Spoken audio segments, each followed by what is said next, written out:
Hello friends, welcome to government exams coaching. मैं हूं कपिल और आप देख रहे हैं एनसीईआरटी क्लास 6 साइंस का चैप्टर नंबर 13 चुंबकों द्वारा मनोरंजन। दोस्तों, चैप्टर 1 से लेकर चैप्टर 12 तक हम अपनी पिछली वीडियोस में कवर कर चुके हैं। अगर आपने वो वीडियोस नहीं देखी हैं तो चैनल की प्लेलिस्ट में जाकर आप वो वीडियोस देख सकते हैं। दोस्तों, इस तरह की हाईलाइटेड पीडीएफ्स और एनसीईआरटी एमसीक्यूज को पाने के लिए आप हमारे टेलीग्राम ग्रुप को ज्वाइन कर सकते हैं, जिसका लिंक हमने डिस्क्रिप्शन बॉक्स में दिया हुआ है। दोस्तों, वीडियो अगर पसंद आए तो वीडियो को लाइक करना, शेयर करना, हमारे चैनल को सब्सक्राइब करना बिल्कुल मत भूलना। बगल में जो बेल का आइकन दिख रहा है उसको भी आपको प्रेस करना है। तो चलिए दोस्तों, शुरू करते हैं आज की क्लास।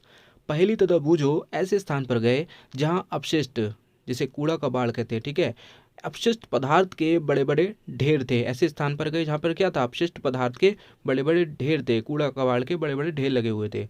कुछ प्रोत्साहक घटना भी घट रही थी। कूड़े के ढेर की ओर एक क्रेन जा रही थी। क्रेन ने इस ढेर की ओर एक गुटके को नीचे किया इस तरह से, ठीक है। फिर वह गुटका ऊपर उठने लगा। अनुमान कीजिए यहाँ क्या हुआ। बेकार पुराने लोहे के बहुत से टुकड़े गुटके के साथ चिपककर क्रेन के साथ जाने लगे। उन्होंने अभी अभी चुंबकों के बारे में एक अति रोचक पुस्तक पढ़ी थी तथा तुरंत जान गए थे कि क्रेन से अवश्य ही एक चुंबक जुड़ा हुआ है जो कबाड़ से लोहा चुन रहा था, ठीक है।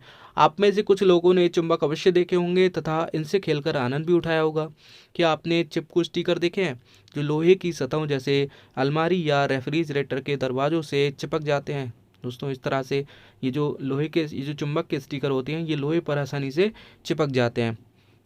कुछ पिन धारकों होल्डरों में पिन होल्डरों से चिपके दिखते हैं। दोस्तों, ये जो पिन धारक आप देख रहे हैं जिसको हम होल्डर कहते हैं, पिन होल्डर, उससे भी पिन और ये लोहे की वस्तुएं आसानी से चिपकी हुई दिखती हैं, ठीक है।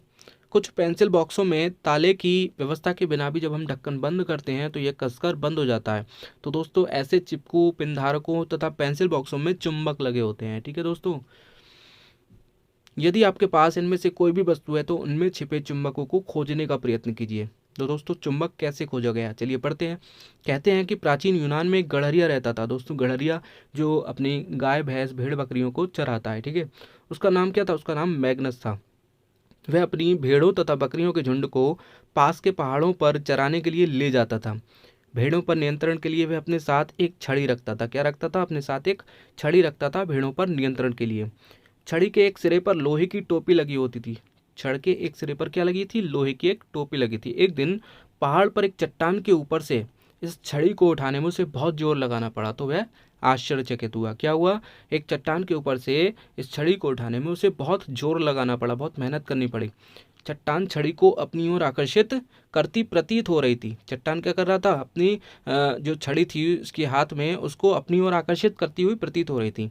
यह चट्टान एक प्राकृतिक चुंबक थी। क्या थी दोस्तों? यह चट्टान एक प्राकृतिक चुंबक थी और इसने गड़हरिये की छड़ी की लोहे की टोपी को अपनी ओर आकर्षित कर लिया था, ठीक है। गड़हरिये की छड़ी में लोहे की टोपी जो लगी हुई थी उसको अपनी ओर आकर्षित कर रहा था, उसको अपनी ओर खींच रहा था ये चट्टान, ठीक है। कहा जाता है कि इस प्रकार प्राकृतिक चुंबक की खोज हुई।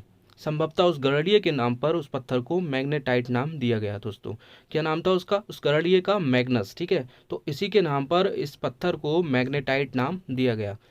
मैग्नेटाइट में लोहा होता है, ठीक है। कुछ लोगों का विश्वास है कि ये मैग्नेटाइट मैग्नीशिया नामक स्थान पर सबसे पहले पाया गया था। दोस्तों, कुछ लोगों का विश्वास है, ठीक है।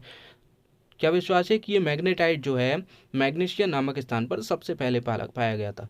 जिन पदार्थों में लोहे को आकर्षित करने का गुण पाया जाता है वे चुंबक कहलाते हैं, इजीली है, ठीक है।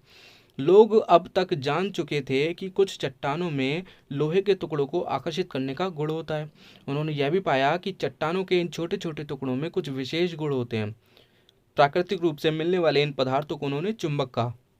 तत्पश्चात मतलब उसके बाद लोहे के टुकड़ों से चुंबक बनाने की विधि का आविष्कार हुआ। इन्हें कृत्रिम चुंबक कहते हैं, ठीक है। प्राकृतिक और कृत्रिम तो आप जानते ही होंगे। प्राकृतिक मतलब नेचुरल और कृत्रिम मतलब आर्टिफिशियल, ठीक है। आजकल विभिन्न आकृतियों के कृत्रिम चुंबक बनाए जाते हैं। उदाहरण के लिए छड़ चुंबक, नाल चुंबक, बेलनाकार चुंबक अथवा गोलांत चुंबक। चित्र 13.4 में ऐसे कुछ चुंबक दर्शाए गए हैं। दोस्तों, यहाँ आप देख रहे हैं, ठीक है। ये छड़ चुंबक है, ये बेलनाकार चुंबक है, ये नाल चुंबक है और ये गोलांत चुंबक है। क्रियाकलाप बंद देखते हैं। प्लास्टिक अथवा कागज का एक प्याला लीजिए। आपको क्या करना है? एक प्लास्टिक का या फिर कागज का एक गिलास लेना है, ठीक है। इसे एक स्टैंड पर शिकंजे की सहायता से कस दीजिए, जैसा कि चित्र 13.5 में दर्शाया गया है। दोस्तों, आपको क्या करना है? इस गिलास को इस स्टैंड में इस तरह से कस देना है, ठीक है। प्याले के अंदर एक चुंबक रखिए तथा इसे कागज से ढक दीजिए जिससे कि चुंबक दिखाई नहीं दे। अब आपको क्या करना है, इस गिलास में एक चुंबक का टुकड़ा रख देना है और इसको इस तरह से ढक देना है जिससे कि चुंबक आपको किसी को भी दिखाई न दे। लोहे के बने क्लिप को एक धागे से बांधिए। आपको क्या करना है, एक लोहे का क्लिप लेना है और इसको एक धागे से बांध देना है। धागे के दूसरे सिरे को स्टैंड के आधार के साथ बांध दीजिए। अब आपको क्या करना है, धागे के दूसरे सिरे को, मतलब इस दूसरे सिरे को आपको इस स्टैंड के साथ, स्टैंड के आधार के साथ बांध देना है। ठीक है। ध्यान रहे धागे की लंबाई को पर्याप्त छोटा रखना यहाँ एक युक्ति है। अब आपको क्या करना है, जो धागे की लंबाई है आपको गिलास और स्टैंड के बीच की दूरी से थोड़ा छोटा ही रखना है। ठीक है। इस धागे की लंबाई को आपको गिलास और आधार, गिलास के आधार और आधार के, स्टैंड के आधार के बीच की दूरी से छोटा ही लेना है। ठीक है। क्लिप को प्याले के आधार के समीप लाइए। अब आपको क्या करना है, इस क्लिप को प्याले के आधार के समीप लाना है। क्लिप बिना किसी सहारे के एक पतंग की भांति हवा में रुका रहता है। ठीक है। अब क्या होगा दोस्तों, ये जो इसमें जो चुंबक लगी है, इसमें जो चुंबक लगी हुई है उसकी सहायता से, उसकी वजह से ये जो क्लिप है लोहे की, ये इसकी हवा में रुकी रहेगी। इसकी वजह से ये हवा में रुकी रहेगी। क्यों रुकी रहेगी? क्योंकि धागा तो छोटा है जिसकी वजह से ये मिल नहीं पाएगी। ठीक है। इसी वजह से ये हवा में रुकी रहेगी। अब बात करते हैं चुंबकीय तथा अचुंबकीय पदार्थ की। क्रियाकलाप 2 देखते हैं। आइए मैग्नेस की भांति भ्रमण करें। इस बार हम केवल चुंबक तथा लोहे की स्थितियों को बदल देंगे। अब गड़हरिये की छड़ी के सिरे पर एक चुंबक होगा। दोस्तों पहले क्या था, गड़हरिये की छड़ी के सिर पर लोहे की टोपी लगी हुई थी, लेकिन यहाँ पर अब हम क्या करेंगे, गड़हरिये की छड़ी के सिरे पर एक चुंबक लगाएंगे। ठीक है। हम किसी हॉकी स्टिक, भ्रमण छड़ी या क्रिकेट के विकेट के साथ एक छोटे से चुंबक को टेप या गोंद की सहायता से चिपका सकते हैं। दोस्तों आपको छड़ी नहीं मिले तो आप छड़ी के स्थान पर हॉकी स्टिक या फिर भ्रमण छड़ी या फिर क्रिकेट के विकेट का भी यूज़ कर सकते हैं। उस पर भी आप चुंबक टेप या गोंद की सहायता से चिपका सकते हैं। ठीक है। आइए अब हम विद्यालय के खेल के मैदान में मैग्नेस भ्रमण पर चलें। हमारी मैग्नेस छड़ी विद्यालय के मैदान से क्या क्या वस्तुएं उठाती है? दोस्तों जो चुंबक है क्या उठाती है? लोहे की वस्तुओं को उठाती है। ठीक है। तो विद्यालय के मैदान में ये उन वस्तुओं को उठाएगी जो लोहे की बनी हुई है। ठीक है। कक्षा के कमरे में भी ये उन्हीं वस्तुओं को उठाएगी जो लोहे की बनी हुई है। अपने पास पड़ोस से दैनिक जीवन में काम आने वाली विभिन्न वस्तुओं को एकत्रित कीजिए। मैग्नेस छड़ी से इनकी जांच कीजिए। आप एक चुंबक भी ले सकते हैं। इन वस्तुओं को चुंबक से छुएं और देखें कि कौन कौन सी वस्तुएं इससे चिपकती हैं। ठीक है। अपनी नोटबुक में सारणी 13.1 की भांति एक सारणी बनाइए तथा अपने प्रेक्षण अंकित कीजिए। सारणी 13.1 का अंतिम कॉलम देखिए तथा उन वस्तुओं के नाम लिखिए जो चुंबक द्वारा आकर्षित होती हैं। अब उन पदार्थों की सूची बनाइए जिनसे ये वस्तुएं बनी हुई हैं। क्या कोई ऐसा सर्वनिष्ठ पदार्थ है जो चुंबक द्वारा आकर्षित होने वाली सभी वस्तुओं में विद्यमान है? जी हाँ दोस्तों, चुंबक सिर्फ उन्हीं वस्तुओं को आकर्षित कर सकती है जो लोहे से बनी हुई हैं। वस्तु का नाम जैसे लोहे की गेंद, स्केल, जूता। ठीक है। तो लोहे की गेंद किससे बनी हुई थी? लोहा। ठीक है। अब लोहे से बनी हुई है तो ये चुंबक क्या करेगी? इसको आकर्षित करेगी। जी हाँ बिल्कुल।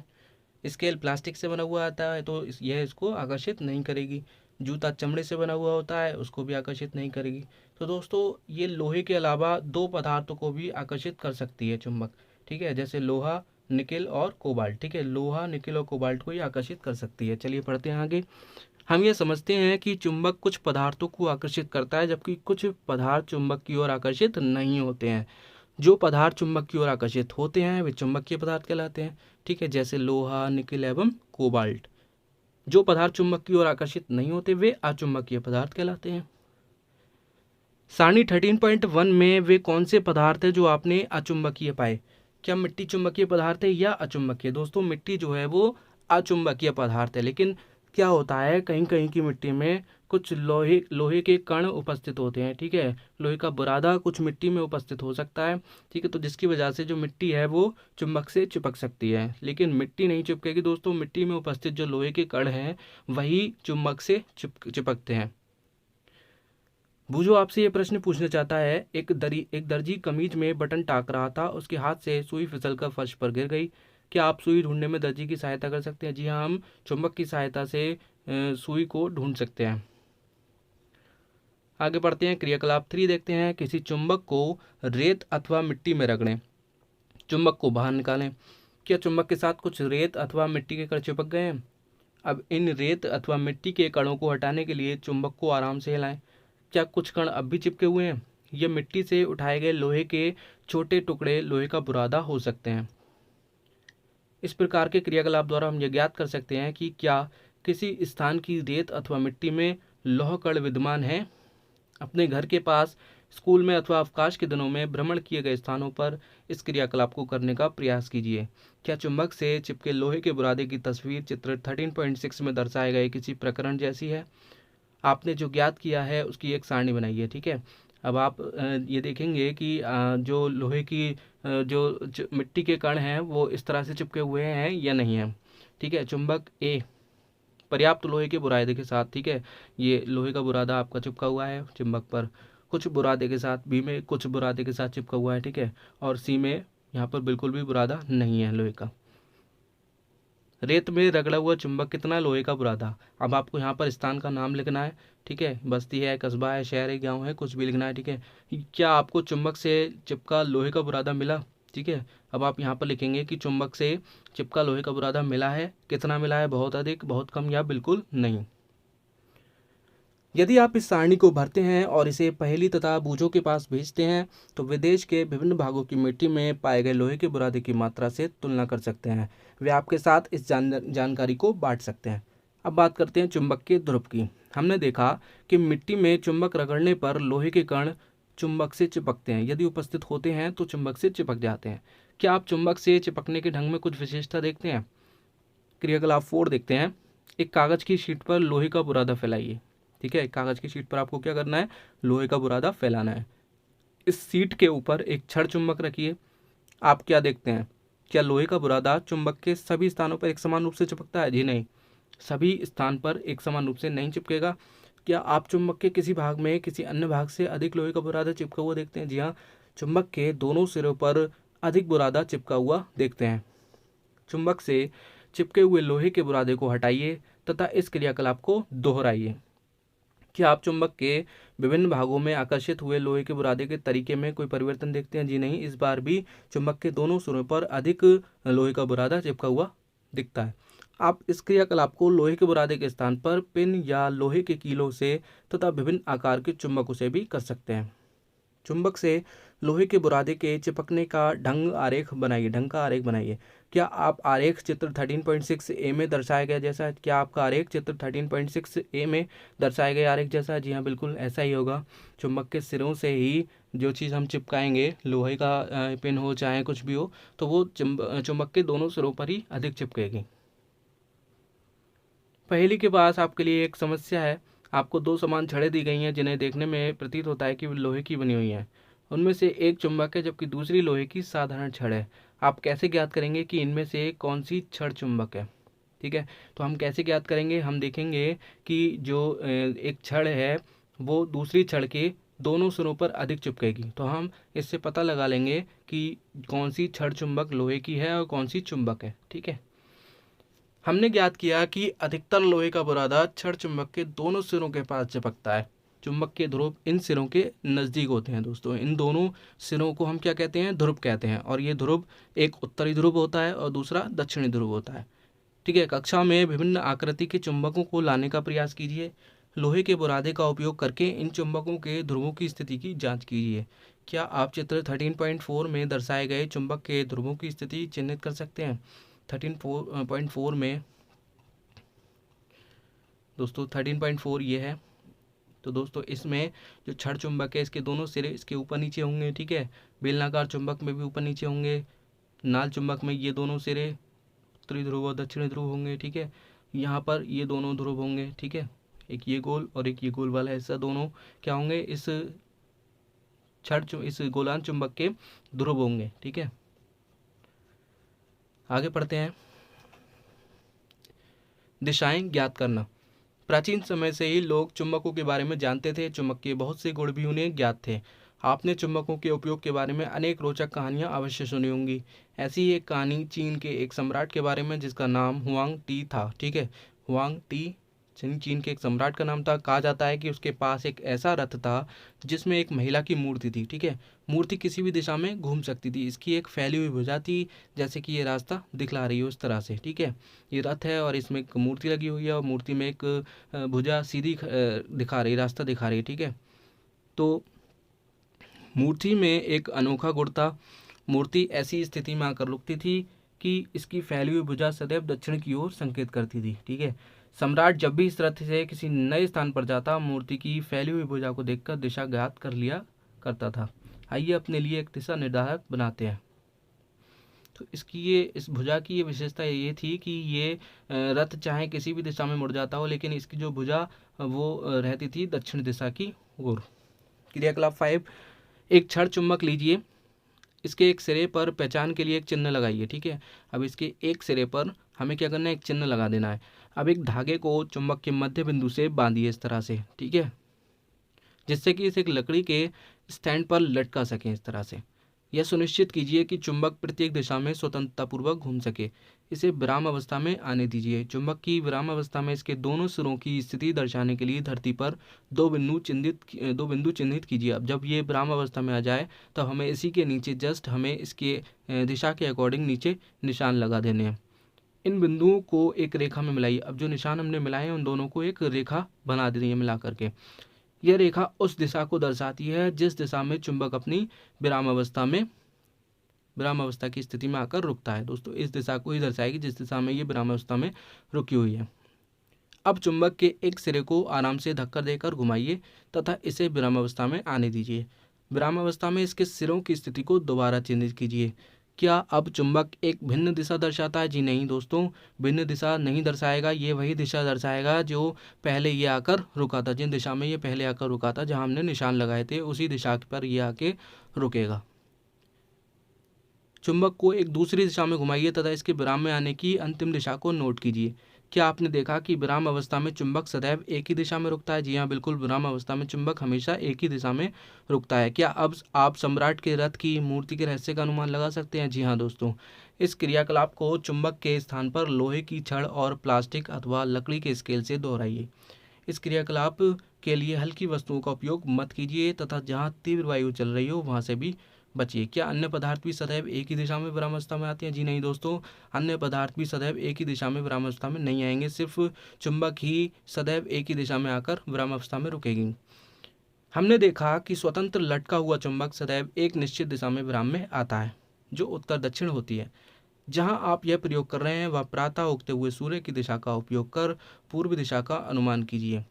तो दोस्तों, यदि आपका चेहरा पूर्व की ओर है तो आपके बाईं ओर उत्तर होगा इस तरह से, ठीक है। अगर आपका चेहरा जो है वो पूर्व की दिशा की ओर है तो आपके बाईं ओर उत्तर होगा और आपके दाईं ओर दक्षिण होगा, ठीक है।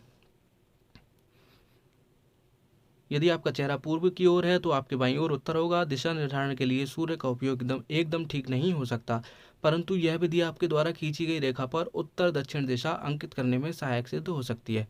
इसका उपयोग करके आप यह बता सकते हैं कि चुंबक का कौन सा सिरा उत्तर तथा कौन सा सिरा दक्षिण दिशा को इंगित करता है।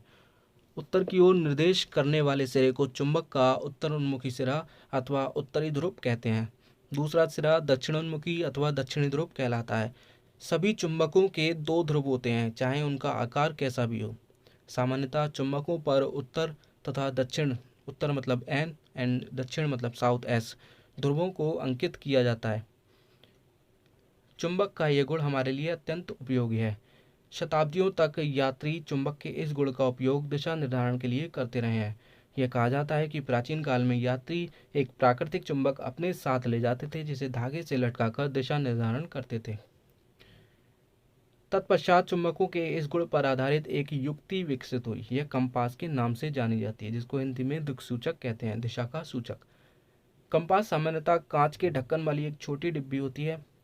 एक चुंबकित सुई डिब्बी के अंदर एक धुरी पर लगी होती है जो स्वतंत्रतापूर्वक घूमती है, ठीक है। इस जो कंपास के अंदर जो सुई होती है वो चुंबक की बनी हुई होती है, ठीक है, जो स्वतंत्रतापूर्वक घूमती है। तो कंपास में एक डायल भी होता है जिस पर दिशाएं अंकित होती हैं। कंपास को उस स्थान पर रखते हैं जहां हमें दिशा निर्धारण करना होता है। इसकी सुई विरामावस्था में उत्तर दक्षिण दिशा को निर्देशित करती है। कंपास को तब तक घुमाते हैं जब तक कि डायल पर अंकित उत्तर दक्षिण के चिन्ह सुई के दोनों सिरों पर न आ जाएं। इस कंपास को तब तक घुमाते हैं जब तक ये नॉर्थ और साउथ के जो चिन्ह हैं इस सुई के ऊपर न आ जाएं, ठीक है। चुंबकीय सुई के उत्तरी ध्रुव की पहचान के लिए सामान्यतः इसे भिन्न रंग से पेंट किया जाता है, ठीक है। अब इस नॉर्थ दिशा को हम क्या करते हैं, इसमें एक अलग रंग से पेंट किया जाता है, जिससे ये पता लगाया जा सकता है कि ये नॉर्थ साइड है। ठीक है। अपना चुंबक स्वयं बनाइए। चुंबक बनाने की अनेक विधियां हैं, आइए हम सरलतम विधि सीखें। लोहे का एक आयताकार टुकड़ा लीजिए, इसे मेज पर रखिए।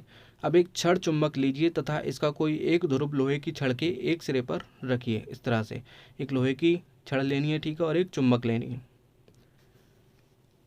चुंबक को बिना हटाए इसे लोहे की छड़ के दूसरे सिरे तक ले जाइए, इस तरह से। ठीक है। चुंबक को बिना उठाए हमें क्या करना है, एक तरफ से दूसरी तरफ तक घिसते जाना है। ठीक है। और इसको उठा करके जब ये नीचे आ जाए तो इसको उठा करके दोबारा से यहीं से स्टार्ट करना है, और ऐसे ही हमें करीब इसको 30-40 बार दोहराना है। चुंबक को उठाइए तथा इसी ध्रुव के लोहे के टुकड़े के प्रारंभिक सिरे पर वापस ले आइए। इसी प्रकार चुंबक को लोहे की छड़ के अनिर्दिष्ट बार बार ले जाइए। इस प्रक्रिया को लगभग 30-40 बार दोहराइए। जांच कीजिए कि क्या लोहे की छड़ चुंबक बन गई है। इसके लिए कोई पिन अथवा लोहे का बुरादा इसके समीप लाइए। यदि ये चुंबक नहीं बना है तो इस प्रक्रिया को कुछ देर तक और जारी रखिए। ध्यान रखिए कि चुंबक का ध्रुव तथा इसे लोहे की छड़ पर रगड़ने की दिशा बदलनी नहीं चाहिए। आप लोहे की कील, सुई अथवा ब्लेड आदि को भी इसी प्रकार चुंबक बना सकते हैं। ठीक है। तो आप एक दिशा में कर रहे हैं तो आप इसी दिशा में 30-40 बार दोहराएंगे। ठीक है। आप दिशा को चेंज नहीं करेंगे। अब आप जान गए हैं कि चुंबक कैसे बनाया जाता है। क्या आप अपने लिए कंपास बनाना चाहेंगे? जी हाँ, बिल्कुल बनाना चाहेंगे। तो क्रियाकलाप 6 देखते हैं। कंपास बनाने के लिए छड़ चुंबक के उपयोग से लोहे की सुई को चुंबकित कीजिए। अब आपको क्या करना है, छड़ चुंबक के उपयोग से इस लोहे की सुई को आपको चुंबक बनाना है। अब इसे किसी छोटी कार्क अथवा फोम के टुकड़े में निविष्ट करना है। अब आपको क्या करना है, कार्क के छोटे टुकड़े में इसको लगा देना है, इस सुई को लगा देना है। इसे पानी में भरे प्याले अथवा टब में तैराइए। अब इस कार्क को आपको क्या करना है, एक प्याले में पानी भर के उसमें इसको तैराना है। यह सुनिश्चित कीजिए कि सुई पानी को ना छुए। आपको इस सुई को पानी से नहीं छुआना है। अब आपकी कंपास कार्य करने के लिए तैयार है। तैरती कार्क पर लगी सुई की दिशा नोट कीजिए। सुई लगी कार्क को विभिन्न दिशाओं में घुमाइए। जब बिना घुमाए कार्क तैरने लगे तो सुई की दिशा पुनः नोट कीजिए। क्या कार्क का घूमना बंद होने पर सुई सदैव एक ही दिशा में दर्शाती है? दोस्तों, ये सुई जो है चुंबक बन चुकी है। ठीक है। तो ये हमेशा नॉर्थ और साउथ की तरफ को रुकेगी। ठीक है। तो इस तरह से हम अपना कंपास बना सकते हैं। अब बात करते हैं चुंबकों के बीच आकर्षण तथा प्रतिकर्षण। आइए चुंबकों से एक अन्य रोचक खेल खेलें। दो छोटी खिलौना कारें लीजिए तथा उन पर ए एवं बी अंकित कीजिए। प्रत्येक कार के ऊपर लंबाई के अनुदिश रबड़ बैंड से एक चुंबक लगाइए। कार ए में चुंबक का उत्तरी ध्रुव अग्रभाग की ओर रखिए। कार बी में चुंबक विपरीत दिशा में रखिए। दोस्तों, हमें इस तरह से दो कार लेनी है और उनके ऊपर चुंबक रख देनी है। ठीक है। कार ए में चुंबक का उत्तरी ध्रुव जो है, जो कि नीला वाला है, ठीक है, अग्रभाग की ओर रखना है। ठीक है। आगे वाले पार्ट की तरफ उत्तरी ध्रुव रखना है। और कार बी में इसके विपरीत रखना है। ठीक है। जब हमने कार ए में उत्तरी ध्रुव आगे रखा है तो कार बी में हम दक्षिणी ध्रुव आगे रखेंगे। अब क्या करना है हमें, अब दोनों कारों को एक दूसरे के समीप रखिए। दोनों कारों को एक दूसरे के समीप रखना है। क्या आप देखते हैं, क्या कारें अपने स्थान पर रहती हैं? क्या कार एक दूसरे से दूर जाती हैं? क्या कारें एक दूसरे की ओर चलकर टकराती हैं? अपने प्रेक्षणों को सारणी 13.3 में दर्शाए अनुसार लिखिए। अब आपको क्या करना है, कार की स्थिति देखनी है। कार ए का अग्रभाग कार बी के अग्रभाग की ओर होगा। ठीक है। कार ए का आगे वाला भाग कार बी के आगे वाले भाग की तरफ होगा। इसका मतलब यहाँ पर जो आगे वाले भाग है वो उत्तरी ध्रुव होगा और यहाँ पर कार बी में दक्षिणी ध्रुव होगा। तो दोस्तों, आप एक बात ध्यान रखिए कि जो चुंबक के सेम ध्रुव होते हैं उनमें प्रतिकर्षण होता है। ठीक है। और जो विपरीत ध्रुव होते हैं आमने सामने, तो उनमें आकर्षण होता है, उसमें चिपकन होती है। ठीक है। तो आप जब देखेंगे कि कार ए का आगे वाला भाग कार बी के आगे वाले भाग की ओर है। ठीक है। तो यहाँ पर क्या हो रहा है, यहाँ पर उत्तरी ध्रुव है, मतलब यहाँ पर अलग ध्रुव है, और यहाँ पर दक्षिणी ध्रुव है। दोनों तरफ दोनों चिन्ह अलग अलग ध्रुव में है। ठीक है। दोनों असमान ध्रुव हैं। ठीक है। आमने सामने असमान ध्रुव है, तो यहाँ पर क्या होगा, आकर्षण होगा। दोस्तों, एक दूसरे की तरफ कार चलेंगी। ठीक है। एक दूसरे की ओर चलेंगी। कार ए का पीछे वाला भाग कार बी के आगे वाले भाग की ओर। कार ए का पीछे वाला भाग कार बी के आगे वाले भाग की ओर है, इस तरह से। ठीक है। तो यहाँ पर कार ए के पीछे दक्षिणी ध्रुव है। ठीक है। यहाँ पर कार बी के आगे दक्षिणी ध्रुव है। तो यहाँ पर समान ध्रुव मिल रहे हैं। तो समान ध्रुवों में क्या होता है दोस्तों, प्रतिकर्षण होता है। ठीक है। एक दूसरे की ओर धकेलेंगे, ये एक दूसरे को धकेलेंगे। ठीक है। तो यहाँ पर प्रतिकर्षण होगा, तो एक दूसरे से दूर जाएंगी। ठीक है। कार ए को कार बी के पीछे रखने पर, कार ए को जब हम कार बी के पीछे रखेंगे, इस कार को इस कार के पीछे रखेंगे, तो यहाँ पर पीछे वाला, कार बी के पीछे वाला हो जाएगा उत्तरी ध्रुव, ठीक है। और यहाँ पर कार ए के आगे हो जाएगा उत्तरी ध्रुव। तो यहाँ पर भी दोनों ध्रुव समान ध्रुव हैं, ठीक है। समान ध्रुव एक दूसरे की ओर हैं, तो यहाँ पर क्या होगा दोस्तों, प्रतिकर्षण होगा, ठीक है। समान ध्रुवों में क्या होता है, प्रतिकर्षण होता है, एक दूसरे से दूर खींचती हैं इसको, ठीक है। तो यहाँ पर एक दूसरे से दूर हटाएंगी। कार बी का पीछे वाला भाग कार ए के पीछे वाले भाग की ओर, कार बी का पीछे वाला भाग मतलब ये नीला, ठीक है, और कार ए के पीछे वाले भाग की ओर मतलब ये, ठीक है। तो यहाँ पर नीला और लाल होगा, ठीक है। मतलब यहाँ पर असमान ध्रुव एक दूसरे की ओर है, तो यहाँ पर क्या होगा दोस्तों, यहाँ पर प्रतिकर्षण, यहाँ पर आकर्षण होगा, ठीक है। तो एक दूसरे की ओर खींचेंगी दोनों कारें। अब खिलौना कारों को एक दूसरे के समीप इस प्रकार रखिए कि कार ए का पीछे वाला भाग कार बी के आगे वाले भाग के सम्मुख रहे। क्या ये पहले की तरह चलती हैं? जिस दिशा में अब कारें चलती हैं उसे नोट कीजिए। अब कार ए को कार बी के पीछे रखिए तथा प्रत्येक स्थिति में उनके चलने की दिशा नोट कीजिए। अब कार बी का पीछे वाला भाग कार ए के पीछे वाले भाग की ओर रखकर इस क्रियाकलाप को दोहराइए। प्रत्येक स्थिति में अपने प्रेक्षण लिखिए। इस क्रियाकलाप से हमें क्या देखते हैं, क्या दो समान ध्रुव परस्पर आकर्षित या प्रतिकर्षित होते हैं? जो दोस्तों, दो समान ध्रुव एक दूसरे को प्रतिकर्षित करते हैं, एक दूसरे की ओर ढकेलते हैं, ठीक है। असमान ध्रुव क्या करते हैं? असमान ध्रुवों में दोस्तों आकर्षण होता है, एक दूसरे की ओर अपनी ओर खींचती हैं। चुंबक का यह गुण एक चुंबक को लटका कर तथा एक दूसरे चुंबक के उत्तरी तथा दक्षिणी ध्रुव को एक एक कर इसके समीप लाकर भी देखा जा सकता है।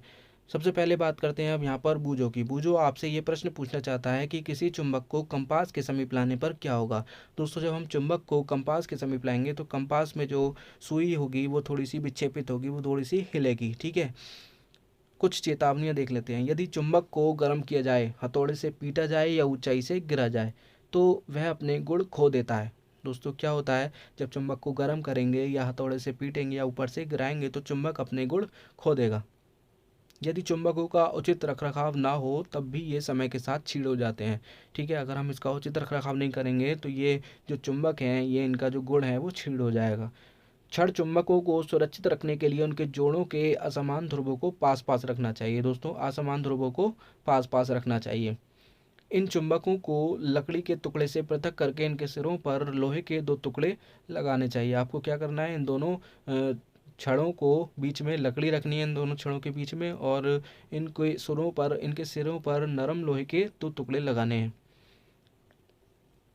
नाल चुंबक का भंडारण करने के लिए इसके ध्रुवों के संपर्क में लोहे का एक टुकड़ा रखना चाहिए, ठीक है। नाल चुंबक का भंडारण करने के लिए आपको क्या करना चाहिए, इनके सिरों पर नरम लोहे का टुकड़ा लगाना चाहिए। अपने चुंबक को cassette, mobile, television, music system, CD तथा कंप्यूटर से दूर रखना है। दोस्तों, चैप्टर फिनिश हो चुका है। सारांश देखते हैं। मैग्नेटाइट एक प्राकृतिक चुंबक है। दोस्तों, मैग्नेटाइट एक प्राकृतिक चुंबक है। चुंबक लोहा, निकेल, कोबाल्ट जैसे कुछ पदार्थों को आकर्षित करता है। ऐसे पदार्थों को चुंबकीय पदार्थ कहते हैं। जो पदार्थ चुंबक से आकर्षित नहीं होते वे अचुंबकीय पदार्थ कहलाते हैं। प्रत्येक चुंबक के दो ध्रुव होते हैं, एक होता है उत्तरी ध्रुव, दूसरा होता है दक्षिणी ध्रुव। स्वतंत्रता पूर्वक लटकाने पर चुंबक जो है वो सदैव उत्तर दक्षिण दिशा में आकर रुकता है। दो चुंबकों के असमान ध्रुव एक दूसरे को आकर्षित करते हैं, जबकि समान ध्रुवों में क्या होता है, प्रतिकर्षण होता है, एक दूसरे की ओर धकेलते हैं। एक्सरसाइज कर लेते हैं। रिक्त स्थान। कृत्रिम चुंबक विभिन्न आकार के बनाए जाते हैं, जैसे छड़ चुंबक, नाल चुंबक, बेलनाकार चुंबक, ठीक है। जो पदार्थ चुंबक की ओर आकर्षित होते हैं वे चुंबकीय पदार्थ कहलाते हैं। कागज क्या है? कागज एक चुंबकीय पदार्थ नहीं है, ठीक है। प्राचीन काल में लोग दिशा ज्ञात करने के लिए प्राकृतिक चुंबक का टुकड़ा लटकाते थे, ठीक है। चुंबक के सदैव दो ध्रुव होते हैं, एक होता है उत्तरी ध्रुव, दूसरा होता है दक्षिणी ध्रुव। सही गलत देखते हैं। बेलनाकार चुंबक में केवल एक ध्रुव होता है। जी नहीं दोस्तों, चुंबक चाहे कोई भी हो उनमें दो ध्रुव होते हैं, ठीक है। कृत्रिम चुंबक का आविष्कार यूनान में हुआ था। जी नहीं दोस्तों, प्राकृतिक चुंबक का आविष्कार यूनान में हुआ था। चुंबक के समान ध्रुव एक दूसरे को प्रतिकर्षित करते हैं। जी हाँ दोस्तों, बिल्कुल सही है। चुंबक के समान ध्रुव एक दूसरे को प्रतिकर्षित करते हैं, जबकि असमान ध्रुव एक दूसरे को आकर्षित करते हैं। लोहे का बुरादा छड़ चुंबक के समीप लाने पर इसके मध्य में चिपकता है। जी नहीं दोस्तों, लोहे का बुरादा छड़ चुंबक के समीप लाने पर इसके दोनों सिरों पर चिपकेगा, क्योंकि दोनों सिरों पर ध्रुव होते हैं, ठीक है। ध्रुवों पर ही लोहा जो है वो चिपकता है। छड़ चुंबक सदैव उत्तर दक्षिण दिशा को दर्शाता है। जी हाँ दोस्तों, छड़ चुंबक सदैव उत्तर दक्षिण दिशा को ही दर्शाता है। किसी स्थान पर पूर्व पश्चिम दिशा ज्ञात करने के लिए कंपास का उपयोग किया जा सकता है। जी हाँ दोस्तों, दिशाओं को ज्ञात करने के लिए ही कंपास का जो है उपयोग किया जाता है। रबड़ एक चुंबकीय पदार्थ है? जी नहीं दोस्तों, रबड़ एक अचुंबकीय पदार्थ है। यहाँ पर एक चुंबक के एक ध्रुव को दूसरे चुंबक के ध्रुव के समीप लाने की विभिन्न स्थितियां कॉलम 1 में दर्शाई गई हैं। कॉलम 2 में प्रत्येक स्थिति के परिणाम को दर्शाया गया है। रिक्त स्थानों को पूर्ति कीजिए। कॉलम 1 में जब हम नॉर्थ और नॉर्थ दोनों ध्रुवों को आपस में मिलाएंगे तो क्या होगा दोस्तों, प्रतिकर्षण होगा, एक दूसरे को धकेलेंगे। ठीक है, अब नॉर्थ को साउथ से मिलाएंगे तो यहाँ पर असमान ध्रुव हो जाएंगे, असमान ध्रुव होंगे तो आकर्षण होगा। ठीक है, जब यहाँ पर असमान ध्रुव एक दूसरे से मिल रहे हैं तो यहाँ पर क्या होगा दोस्तों, आकर्षण होगा। ठीक है, प्रतिकर्षण कब होगा, जब दोस्तों, सॉरी यहाँ पर एस होगा। ठीक है, यहाँ पर एन नहीं एस होगा। तो जब दो असमान ध्रुव एक दूसरे से मिलेंगे तो प्रतिकर्षण होता है। तो दोस्तों ये था क्लास 6 साइंस का चैप्टर नंबर 13।